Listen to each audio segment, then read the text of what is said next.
Hi, my name is Daniel Goodman. I'm the owner of the Dab Lounge, and I'm the Southern Colorado chapter leader for Grow for Vets. I'm going to try not to reiterate what my fellow club owners and Robert Corey had to say. Instead, I'd like to talk about the deaf community that comes down to my club. They've been down here for these last few meetings. We've been trying to get them an interpreter. George Baca in the back of the room there. We've been on the news. We've called down here several times trying to get an interpreter. These guys just want to be heard. We get dozens of them in my club every week. They don't like going to alcohol establishments. They like the clubs. So I'd like to read a letter from George.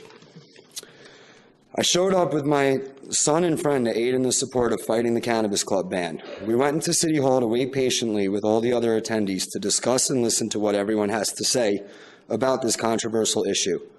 Upon arriving, we searched for any sign that would aid in helping us to be able to listen and join in the subjects that were being discussed. We did not see any interpreter present at the moment. We tried to watch the television to see if perhaps there were maybe a subtitle or a closed caption to reference us as to what is going on, as we have no idea whatsoever. We tried to resolve a very important necessity that deaf and hearing impaired individuals need to be on the same page as everyone else in the hearing committee session. We got a hold of one of the council members who were present. She scrambled around and we waited on her to help us as they were unable to provide adequate service to us. According to the ADA federal law to accommodate our communications needs, they failed to do so.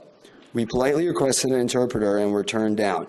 We requested subtitles, closed captions, which is available at the push of a button, and they basically told us no and did not follow ADA federal law.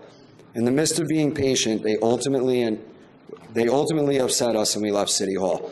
I'd like to read you what it says in ADA. Access to civil life by people with disabilities is a fundamental goal of the Americans with Disability Act.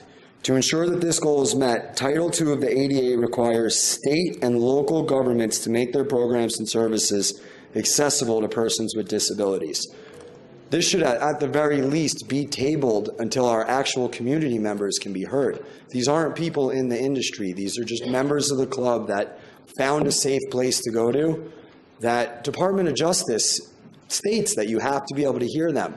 This isn't proper interpretation. This is borderline offensive to them that I have to come up here and read this. Please reconsider tabling this issue so that everyone can be properly heard. Thanks.